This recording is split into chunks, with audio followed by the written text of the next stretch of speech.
Assalamualaikum warahmatullahi wabarakatuh. Kali ini kita akan membahas persiapan ujian sekolah bagian yang pertama. Kita lihat di nomor 1, di situ ada pengukuran ya, tentang pengukuran. Sebuah balok diukur menggunakan jangka sorong, memiliki panjang, lebar, dan tinggi seperti ditunjukkan pada gambar. Nah, ini jadi hasil pengukurannya ya, dengan menggunakan jangka sorong. Volume balok tersebut sesuai dengan kaidah angka penting adalah berapa sentimeter kubik. Baik, nah sebuah jangka sorong terdiri dari skala utama dan skala nonius. Nah, baik untuk pengukuran panjang kita lihat di sini, ini 1, ini 2. Nah, kemudian angka 0 ini terletak di antara 1,8 dan 1,9 atau boleh dituliskan 1,8 lebih ya. Ini kan 1,8 lebih. Nah, lebihnya berapa? Kita lihat antara angka yang bawah dengan angka yang atas yang garisnya satu garis lurus. Itu di sini. Nah, ini kan 0, ini 1, ini 2. Ya. Jadi berarti ini 1,8, ini 2. Maka untuk panjang hasil pengukurannya adalah 1,82 cm, terdiri dari 3 angka penting. Kemudian untuk lebar, nah kita lihat di sini untuk lebar. Nah, lebar itu ini angka nolnya ada di ini 0, 1, 2, 3, 4 ya, 0,4 lebih. Nah, 4-nya lebihnya berapa? Nah, kita lihat di sini yang berimpit itu adalah di posisi 6 ya, dengan garis yang atas. Maka untuk pengukuran lebar itu 0,46 cm, terdiri dari 2 angka penting. Kemudian untuk tinggi, angka nolnya posisinya ada di 1,3 lebih.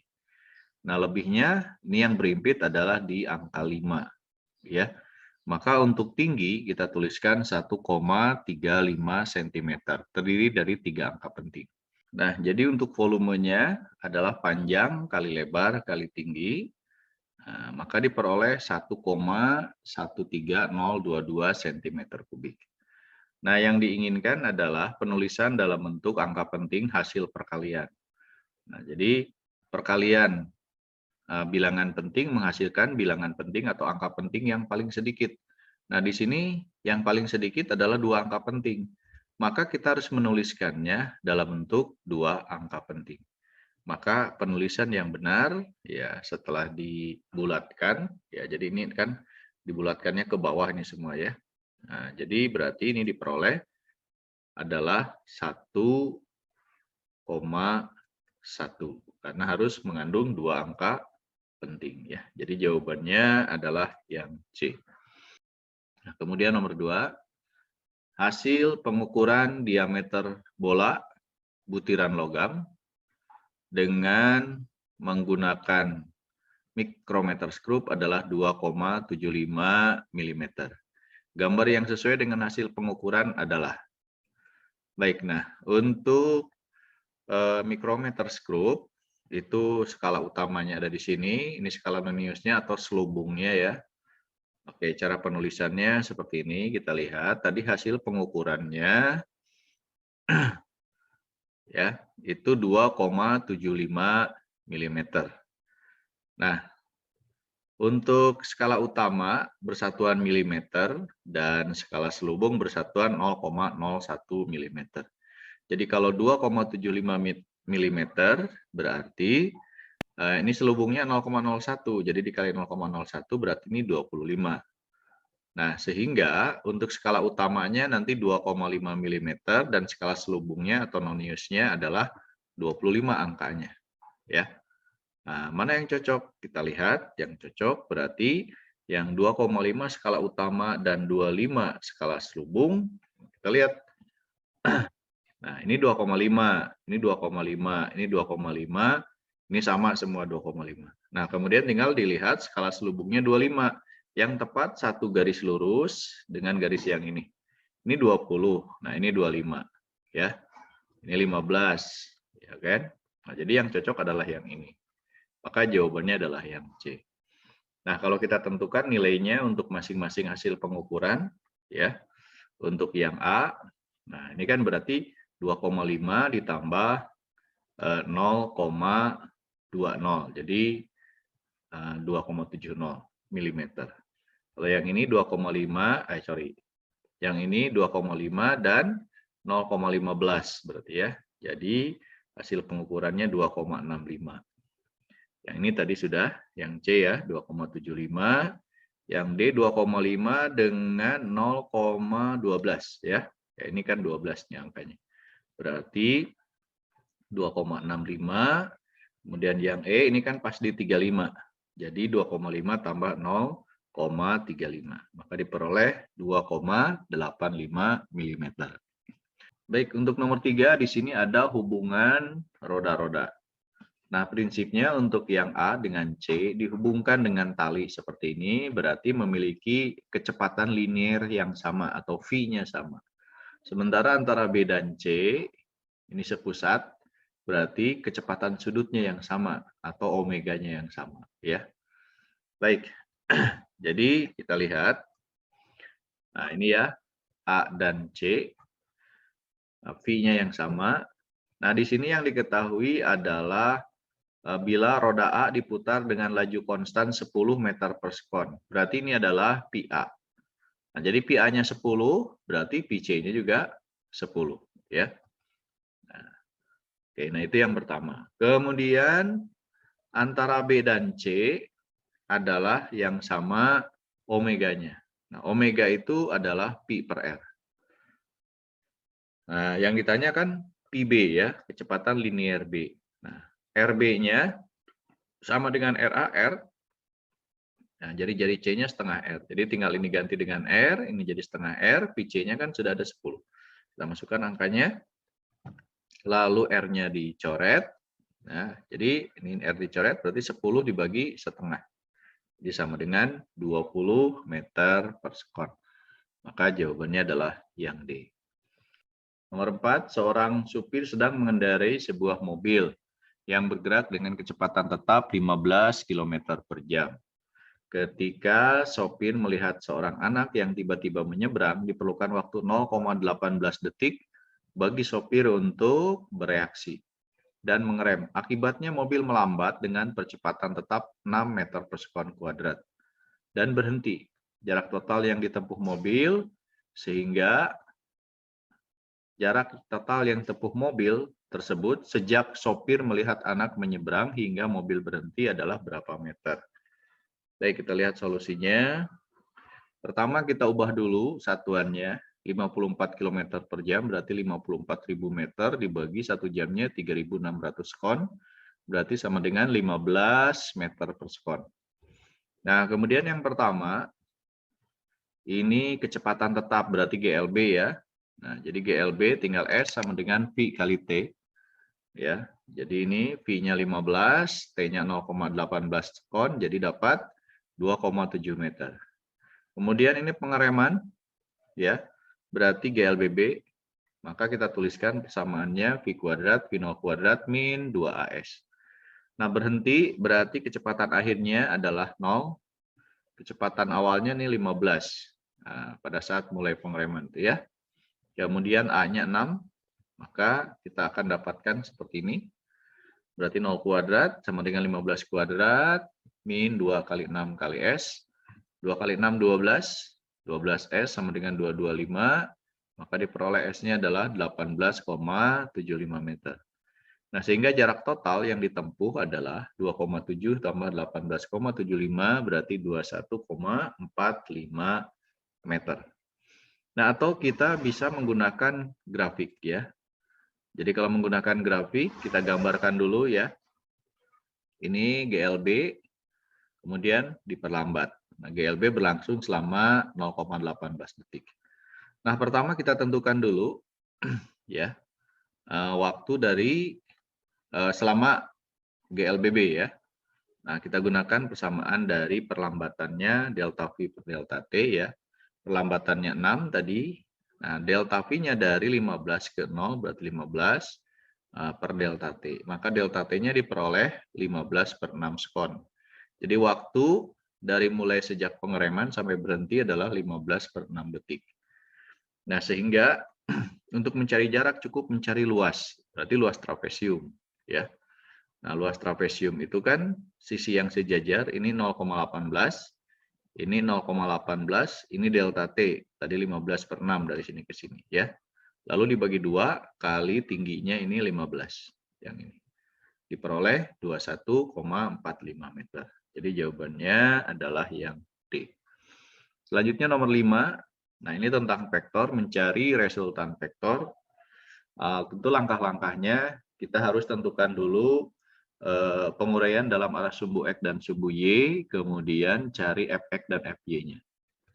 Nah, untuk resultan sumbu X, ya. Nah, yang diuraikan adalah F2 dan F3. Nah, ini menjadi F sinus, ya, karena sudutnya ada di sini, F sin 30. Kemudian yang ini F cos, ya. Nah, F1 ke kanan, F2X dan F2Y, F2X dan F3X-nya ke kiri. Nah, F1 ke kanan, F2X ke kiri, F3X ke kiri, sehingga untuk resultan sumbu X dituliskan. Nah, ini F1 min F2X, F2 sin 30. Yang ini yang biru adalah F3 cos 60. Kita masukkan angkanya, ya. Nah, sin 30 setengah, cos 60 juga setengah.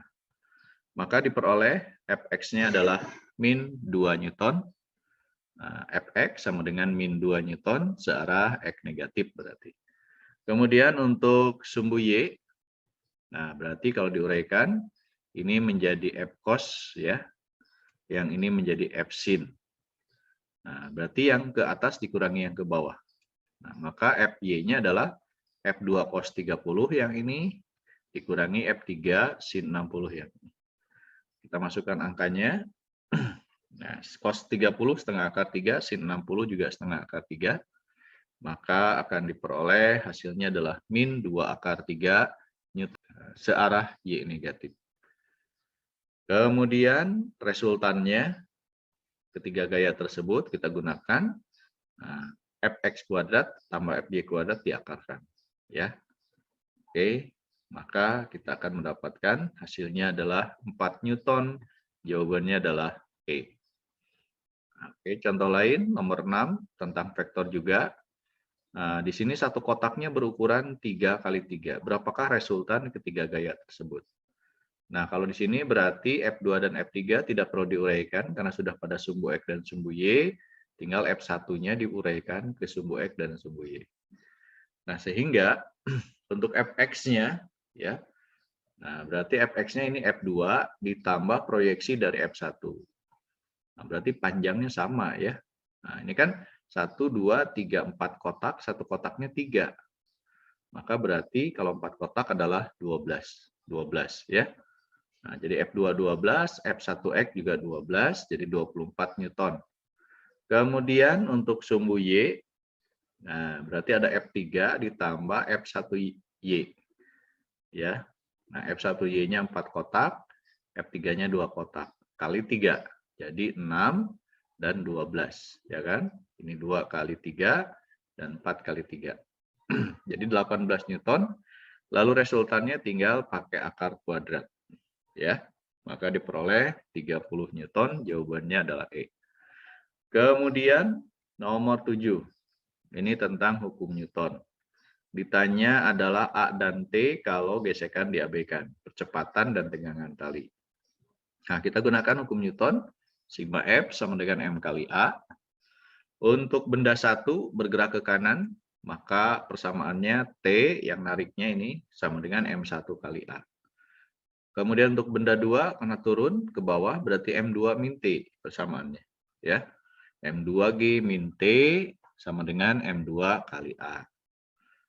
Lalu kita jumlahkan, T-nya habis kan. Nah, jadi tinggal M2G sama dengan M1 tambah M2 kali A. Masukkan angkanya, ya. M1, M2-nya 1, kemudian M1-nya 4. Ya, G-nya 10, maka diperoleh A-nya adalah 2 meter per sekon kuadrat. Kemudian untuk mencari T, boleh kita masukkan ke benda 1 atau benda 2, silahkan dapat T-nya. Ya. Misalnya kita masukkan ke benda 1.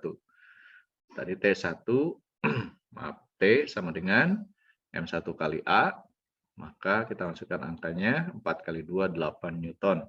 Jadi 2 dan 8, berarti jawabannya yang D. Ya. Baik, selanjutnya nomor 8, sama, masih tentang hukum Newton juga. Di sini ada dua benda A dan B, 2 kg dan 3 kg. Ditanya adalah tegangan tali. Nah, tetap kita harus nyari dulu A-nya ya. Uraikan gayanya, ini WA, ini WB, lalu ini ada T-nya ya. Dan gerakannya yang A karena lebih ringan ke atas, yang B ke bawah. Maka untuk persamaannya kita gunakan hukum Newton yang kedua. Nah, untuk benda A gerakannya ke atas, jadi berarti gaya ke atas dikurangi gaya ke bawah. Ya. Berarti T min WA atau MA kali G sama dengan MA kali A. Untuk benda 2 gerakannya ke bawah, ya, sehingga gaya ke bawah dikurangi gaya ke atas. W min T atau MG ya, kali T. Maaf, MB kali G min T sama dengan MB kali A. Kemudian kita jumlahkan sehingga T-nya habis. Nah, persamaannya kita dapatkan seperti ini ya. Masukkan nilai M-nya, maka diperoleh nilai A-nya adalah 2 meter per sekon kuadrat. Untuk menentukan T, silakan masukkan ke persamaan benda A atau benda B. Ya, misalnya saya masukkan ke benda A. Ya, masukkan. Nah, kan sudah ada A-nya. Nah, maka diperoleh T-nya adalah 4 ditambah 20, 24 Newton. Jawabannya adalah yang E. Kemudian nomor 9. Ini tentang momen gaya. Nah, AB sama dengan BC, sama dengan CD, sama dengan E, sama dengan 1 meter. Nah, kemudian di situ ada 3 buah gaya yang bekerja. Ditanya adalah momen gaya terhadap sumbu putar di titik C. Nah, maka kita gunakan persamaan momen gaya, torsi itu adalah RF sin theta. Karena porosnya di titik C, maka F1 akan menyebabkan batang berputar berlawanan arah jarum jam. Kemudian F2 menyebabkan momen gaya yang memutar searah jarum jam.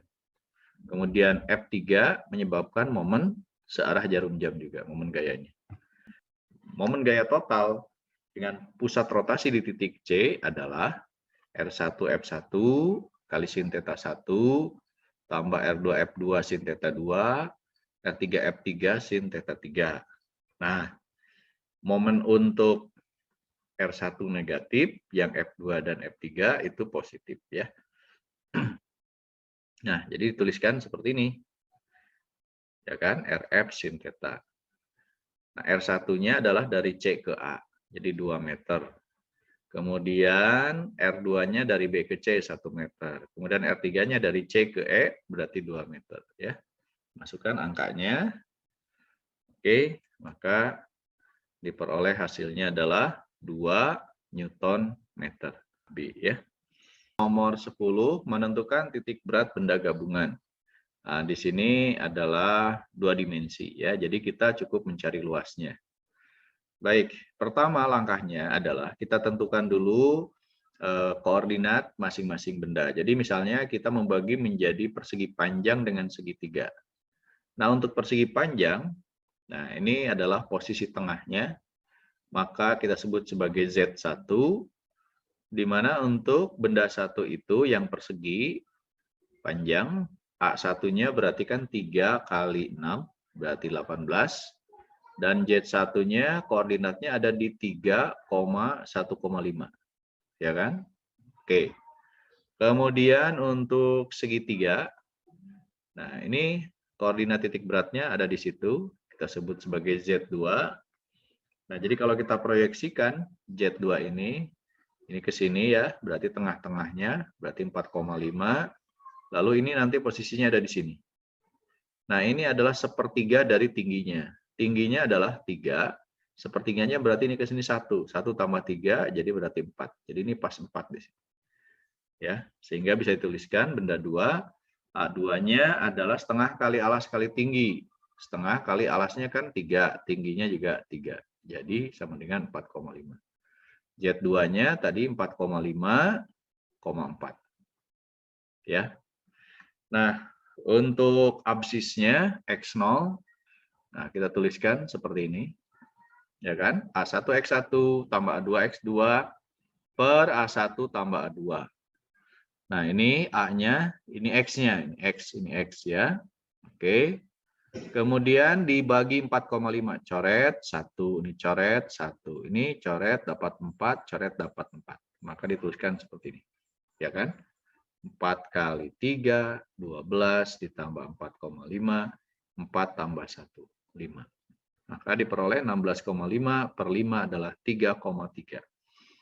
Kemudian untuk ordinatnya, Y0-nya, nah kita gunakan persamaan A kali Y ya. Oke, kita masukkan, ini Y1, ini Y2-nya. Ya. Oke, bagi 4,5 lagi, maka diperoleh ini 4 kali 1,5, 6. Ini coret 1 kali 4, 4. Ini 4, ini 1. Dibagi 4,5. 10 per 5, jadi sama dengan 2. Maka koordinat titik beratnya adalah 3,3,2. Jadi jawabannya adalah yang E. Oke, demikianlah untuk pembahasan persiapan ujian sekolah bagian yang pertama. Silahkan nanti dilanjutkan ke bagian yang kedua. Terima kasih atas perhatiannya. Wassalamualaikum warahmatullahi wabarakatuh. Semoga bermanfaat.